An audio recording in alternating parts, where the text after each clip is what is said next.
یہ غلط راستے ہیں۔ ظلم و ستم کا راستہ کبھی سکھ کا راستہ نہیں ہے۔ ممکن ہے آپ اپنی طاقت کے بلبوتے اور اپنے باڈی گارڈز پر 4 دن زندہ رہ جاؤ، لیکن آخر موت تو آئے گی نا۔ پھر قبر میں بہت خوفناک کام شروع ہو جائے گا کہ ظالم کے لیے زمین بہت تنگ ہو جاتی ہے۔ تو اب ہمارے بچے ہو، ہماری نسل ہو، میں تو تمہارے لیے بھی اتنا ہی درد رکھتا ہوں، کیونکہ ہمارا ہی بچہ بگڑا ہوا ہے۔ مائیں تو ڈاکو نہیں جنتی، مائیں تو چور نہیں جنتی، مائیں تو کسی کو ظالم نہیں جنتی۔ ماحول، معاشرہ ان کے ساتھ وہ چال چلتا ہے، کوئی کیا بن جاتا ہے، کوئی کیا بن جاتا ہے۔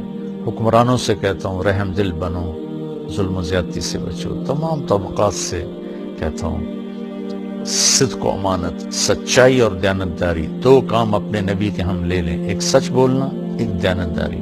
ایک ہم جھوٹ نہ بولیں، ایک ہم دھوکہ نہ دیں، تمہارا سارا ملک جنت کا ٹکڑا بن جائے گا۔ بجلیوں کے بہتر ہونا بھی ہماری ضرورت ہے، اور چیزوں کا سستا ہونا بھی ہماری ضرورت ہے، لیکن اس سب سے زیادہ ضرورت ہے کہ ہمارے دیش میں سچائی ہو اور دیانتداری ہو۔ کھوٹ ملاوٹ کرنے والوں سے کہتا ہوں اللہ کے واسطے یہ ظلم و ستم نہ ڈھاؤ، اس کا بہت بڑا وبال دیکھنا پڑے گا۔ اور حکومت سے تعاون کریں، حکومت ہمارے ساتھ تعاون کرے۔ ہم حکمران ناجائز ٹیکس نہ لگائیں جس سے لوگوں کی کمر ٹوٹ جائے۔ تاجروں سے کہتا ہوں ٹیکس بچانے کے لیے چوری نہ کرو، جھوٹ نہ بولو، 2 رجسٹر نہ بناؤ، حکومت کو ٹیکس پورا دو۔ مجھے یقین ہے یہ صدقے کا ثواب لکھا جائے گا، اور میں نہیں سمجھتا ہوں کہ ٹیکس چرانا جائز ہے۔ اگر آپ کو فتویٰ دیتا ہے ٹھیک ہے، میرے سر ماتھے پر اختلاف رائے ہے، لیکن میری رائے میں ٹیکس بچانے کے لیے جھوٹ بولنا یہ اتنا ہی جھوٹ ہے جتنا کسی اور چیز کے لیے جھوٹ بولنا ہے۔ تو چند پیسوں کے لیے جھوٹ نہ بولیں، اپنے حکومت کی مدد کریں، ہم ان کو ٹیکس دیں۔ حکمرانوں سے کہتے ہیں ایسا ظالم ٹیکس نہ لگائیں کہ لوگ جھوٹ بولنے پر مجبور ہو جائیں اور ان کی کمر ٹوٹ جائے۔ تو اللہ تعالیٰ ہمارا یہ سال خیر و برکت کا بنا دے، اچھا بنا دے۔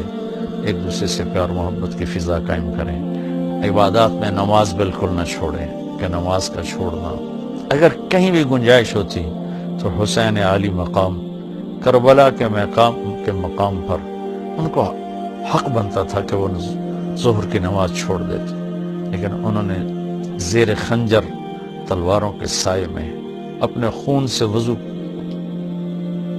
کر کے، کربلا کی مٹی سے تیمم کر کے، سجدوں میں سر رکھ کے جان دے کر یہ پیغام دیا کہ اگر اہل البیت آل الرسول کربلا کی تپتی ریت پر سجدہ کر سکتے ہیں تو تم ٹھنڈی چھاؤں میں کیوں سجدوں سے بے نیاز ہو گئے ہو۔ ہمارے دیہاتی کہتے ہیں اللہ آپ پہ بشکیسی، اللہ آپ پہ بشکیسی۔